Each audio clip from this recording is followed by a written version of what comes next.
Baik, terima kasih banyak Pak Ahmad Nur Hidayat. Assalamualaikum warahmatullahi wabarakatuh. Waalaikumsalam warahmatullahi Selamat siang dan salam sejahtera buat kita semua. Eh, Alhamdulillah Rabbil Alamin, wassalatu wassalamu ala asyrafil anbiya'i wal mursalin wa ala alihi washabihi ajma'in. Tadi saya sudah diperkenalkan sebagai Duta Besar Republik Indonesia untuk negara Qatar yang mulai bertugas pada bulan November tahun 2020, dan saat itu saya berpindah tugas sebetulnya dari pos saya sebelumnya sebagai Konjen RI di Dubai. Tentu dengan Pak Anies saya pernah jumpa, tapi barangkali sudah lama ya Pak. Saya ingat satu ketika saya pernah tugas di Jepang, Pak Anies waktu itu belum semakmur sekarang, Pak. Itu saya tahun 99 sampai 2003 saya tugas di sana, saya ingat betul. Terus tentu ada Pak Sigit ya, dan Pak Akmal yang dua-duanya merupakan orang-orang yang ahli tentang bola. Kalau kami ahli menonton bola saja, Pak. Ya, jadi saya kira pengetahuan kita secara umum tentang Qatar ini adalah satu negara yang mempunyai wilayah yang tidak besar, kecil sebetulnya, gabungan Pulau Bali dengan Pulau Lombok, dengan penduduk 2,7 juta jiwa saat ini, lebih kurang di kisaran itulah penduduknya. Nah, yang unik seperti halnya beberapa negara di kawasan Teluk lainnya adalah warga negara Qatar sendiri lebih kurang 400.000 dari 2,7 juta. Selebihnya 2,3 juta kira-kira adalah warga negara asing dari berbagai macam kebangsaan dan berbagai macam latar belakang, termasuk latar belakang keagamaan. Jadi pada dasarnya kadang-kadang ini bisa menjadi satu informasi yang harus dicerna lebih rinci. Ketika kita berbicara mayoritas penduduk Qatar Islam, betul. Tetapi di mayoritas seperti apa, dia tidak besar sekali, mungkin di sekitar 65%-an Muslim. Kenapa? Karena warga negara asing yang tinggal di sini itu pun dari berbagai macam latar belakang. Jadi pada dasarnya Qatar, meskipun penduduk itu bukanlah warga negara, tapi mereka adalah penuh dengan kebinekaan juga. Jadi warga negaranya adalah warga negara yang bermacam-macam. Sehingga kita tahu ada teman-teman yang beragama Kristen, yang beragama Hindu dari India misalnya. Karena penduduk Qatar ini yang paling banyak sebetulnya orang-orang IPB katanya Pak. Tapi bukan IPB dari Bogor, yaitu India, Pakistan, Bangladesh. Nah, ini kan ada yang Muslim, ada yang Hindu, ada yang Kristen ya.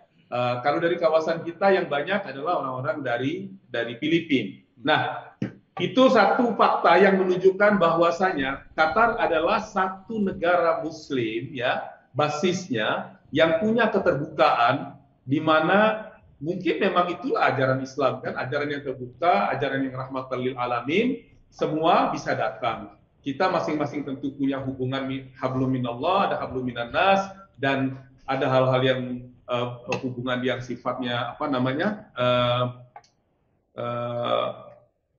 transaksi-transaksi di antar umat manusia itu kan selalu kita selenggarakan. Nah, kemudian bagaimana kita mengejawantahkan kehidupan, demikian juga hanya dilakukan di Qatar. Tentu ada dalam kehidupan bernegara, Qatar sebagai negara independen itu baru lebih kurang berusia 50 tahun ketika dia lepas dari status protektorat Inggris pada tahun 71 atau 72 begitu.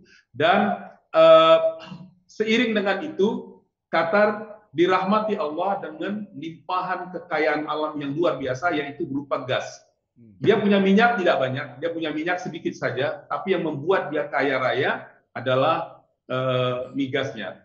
Nah, kemudian Qatar, satu hal yang barangkali pelajaran yang baik yang dapat dipetik ya, satu hikmah, lesson learned buat negara-negara lain, Qatar tidak terjebak dengan kekecilannya. Kekecilan dalam artian geografi maupun kekecilan dalam artian penduduk.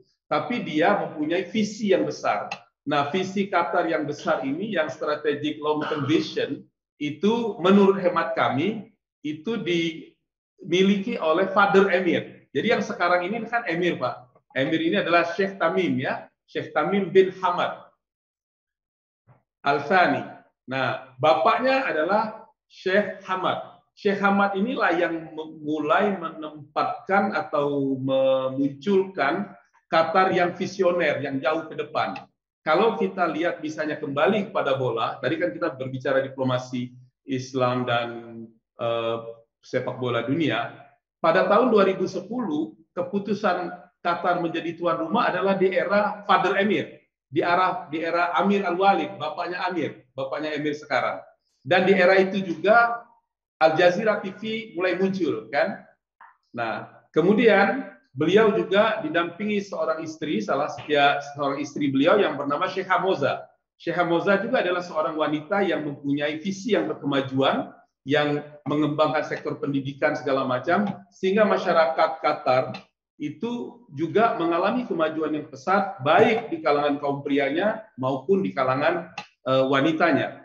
Nah, seiring dengan itu dan dalam upaya mengembangkan Qatar sebagai satu negara yang berkemajuan itu, mereka tidak segan-segan mendatangkan orang-orang asing yang mempunyai keahlian di sini, ya, sebagai tenaga ahli di bidang migas dan di bidang-bidang lain yang memang dibutuhkan. Bahkan banyak juga orang asing yang bekerja di pemerintahan. Jangan lupa, interaksi Qatar, lagi-lagi interaksi pemerintah dan rakyat Qatar dengan masyarakat asing, masyarakat internasional yang berbeda latar belakang termasuk berbeda agama telah terjadi dari masa ke masa.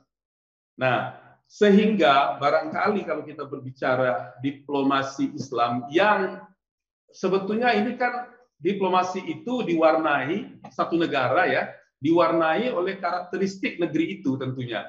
Nah, karakteristik negeri ini Arab, Islam. Sehingga faktor itu tentu menonjol, ya, itu menjadi nilai-nilai yang membungkus keseharian masyarakat Qatar. Dan Islam di sini dibuktikan lagi dapat berjalan seiring dengan kemajuan. Nah, sejak dinobatkan menjadi tuan rumah pada tahun 2010 itu, Qatar mulai membangun sesuatu yang sifatnya persiapan jangka panjang, sehingga 12 tahun kemudian pada tahun 2022 ini dunia dapat menyaksikan Qatar mampu melaksanakan pelaksanaan kejuaraan sepak bola dunia dengan baik. Itu tidak dibuat satu hari dua hari.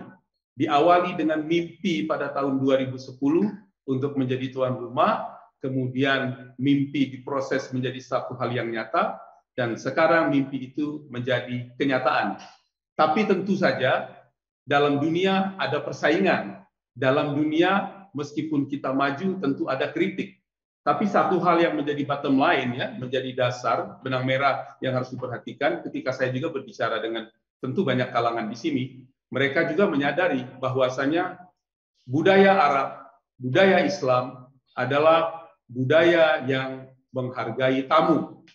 Tapi pada sisi lain, tamu juga tentunya harus mengetahui adat istiadat setempat.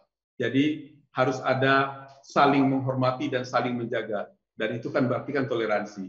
Pada dasarnya sikap ini pun saya kira hampir sama, ya, kalau tidak mau dikatakan sama dengan sikap kita di Indonesia. Kita mempunyai nilai-nilai keindonesiaan kita mempunyai nilai-nilai keislaman yang membalut kehidupan kita, sehingga kan kalau kita ingat salah satu pepatah kita yang menyebutkan di mana bumi dipijak, di situ langit dijunjung, atau juga ada lagi ketika adat bersendikan syarak, syarak bersendikan kitabullah. Nah, semuanya ini juga ingin ditonjolkan oleh Qatar. Jadi saya kira ini bukanlah satu momen di mana Islam dengan berbagai macam aspek yang terkait dengan kehidupan umat manusia, karena tadi kita tahu kan Islam tidak cuma menyangkut aspek hablum minallah saja, tapi ada aspek hablum minan nasnya yang cabangnya sangat banyak, ada muamalah dan sebagainya, ya, ada ekonomi, ada sosial budaya, di mana termasuk bola di dalamnya. Itu dia tetap dapat berjalan seiring, sehingga tidak ada satu hal yang sifatnya dikotomis antara penyelenggaraan kegiatan yang menyangkut ekspresi sosial budaya umat manusia, tapi tentu tanpa mengorbankan nilai-nilai yang prinsip. Kita tahu to be spesifik, ya, misalnya larangan minuman keras di tempat terbuka tidak boleh, ya, tapi di tempat-tempat tertentu dengan izin dan lisensi tertentu itu misalnya dimungkinkan. Sama kalau kita pergi ke Dubai pun begitu.